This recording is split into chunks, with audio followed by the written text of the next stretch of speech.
लिखा है संविधान में कि आपने बंद लिखवा लीजिए और उसको छोड़ दीजिए।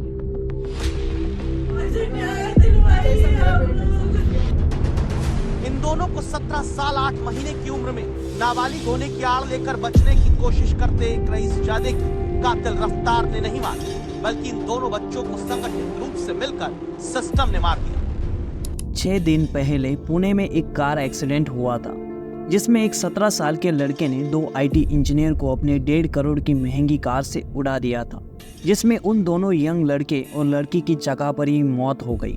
ये घटना बहुत ही दिल दहला देने वाली थी।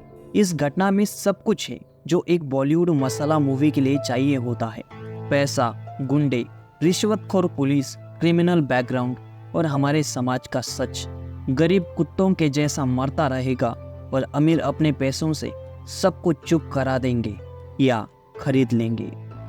ऐसा ही हुआ इस बार। बस गलती ये हुई कि यहाँ कुछ ज़्यादा ही हद कर दी।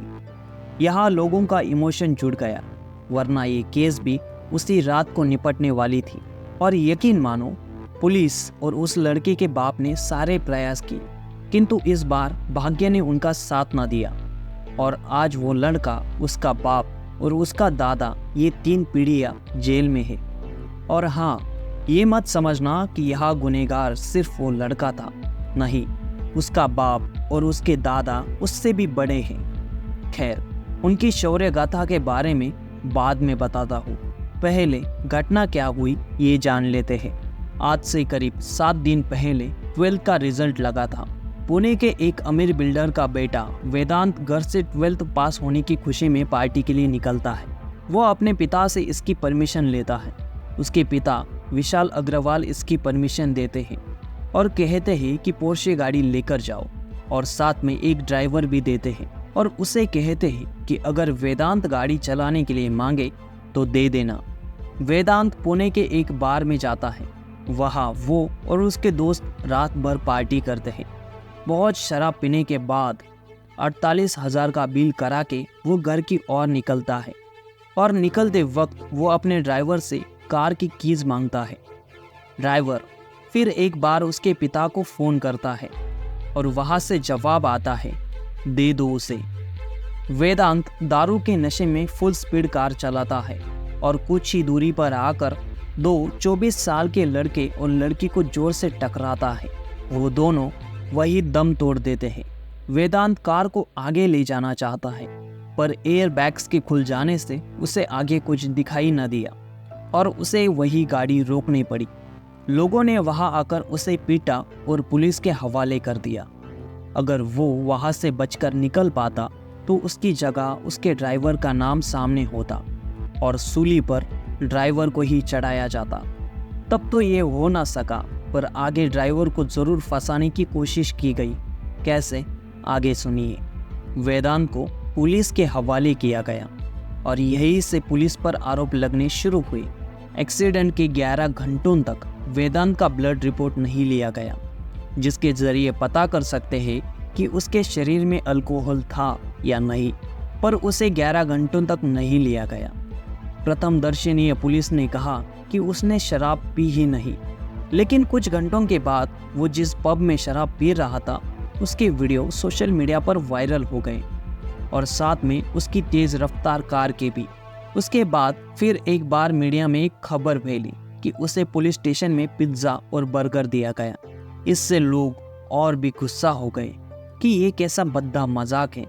फिर सामने आया कि उस एरिया का एक MLA उस घटना के बाद रात भर वही बैठा था।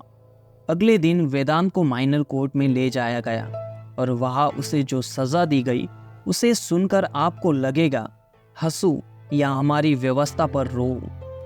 उसे 300 शब्दों का ऐसे लिखने को कहा गया। साथ में दारू छुड़ाने के लिए ट्रीटमेंट को कहा गया। सीरियसली, 300 शब्दों का निबंध।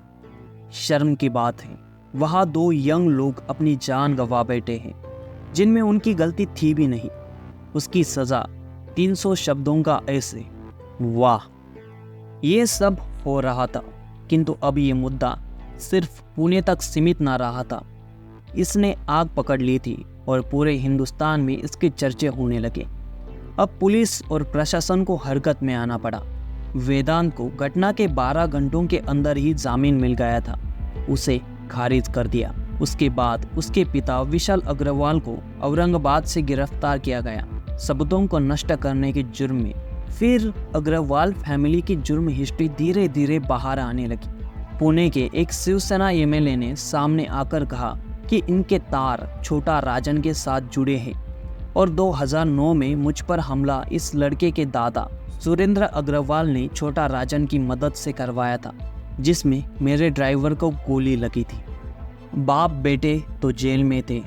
पुलिस के ऊपर प्रेशर बढ़ता जा रहा था। साथ में पब वालों को भी गिरफ्तार किया गया कि एक 17 साल के लड़के को तुमने अंदर कैसे आने दिया। बेटा और बाप पहले से ही जेल में थे, बचे दादा, लेकिन वो इन दोनों के भी बाप निकले, असल में भी और क्राइम की दुनिया में भी। एक्सीडेंट के बाद ड्राइवर घर न लौटा था। तब उसकी पत्नी ने अपने कुछ रिश्तेदारों को लेकर सीधे अग्रवाल के घर गई और तब उस ड्राइवर को छुड़ाया गया। हुआ ये कि एक्सीडेंट के बाद वेदांत के दादा ने उस ड्राइवर को अपने घर बुलाया और इस घटना की जिम्मेदारी अपने सर लेने को कहा। उससे कहा गया कि उसे जो चाहिए वो मिलेगा, बस इसकी जिम्मेदारी अपने सर ले लो। वो नहीं माना। उसके बाद उसे धमकाया गया। तब भी वो ना मानने पर उसे उसी घर में बंदी बना लिया गया। बाद में जब उसकी पत्नी आई तो उसे छुड़ाया गया। उसने भी सारी घटना पुलिस को बता दी। अब उसे पुलिस प्रोटेक्शन मिला है और उसके दादा को जेल में भेज दिया गया है। लेकिन खबर ये आ रही है कि बहुत से सबूत को नष्ट किया गया है। अब पब्लिक प्रेशर की वजह से ये मामला तूल पकड़ चुका है और अंजाम क्या होगा वो हमें आगे पता चलेगा। इनको सजा होगी या फिर मामला ठंडा होने पर इसे दबा दिया जाएगा, पता नहीं। जो होगा आगे देखा जाएगा, तब आपको हम बता देंगे। तब तक के लिए चैनल को सब्सक्राइब कर दो प्लीज़। बहुत मेहनत लगती है इन जैसे वीडियो को बनाने में, तो सब्सक्राइब करके ही जाना। धन्यवाद। अगर आपको ये वीडियो पसंद आया तो वीडियो को लाइक कीजिए और ऐसे ही वीडियो देखना चाहते हो तो प्लीज़ चैनल को सब्सक्राइब कीजिए। मिलते हैं अगले वीडियो में।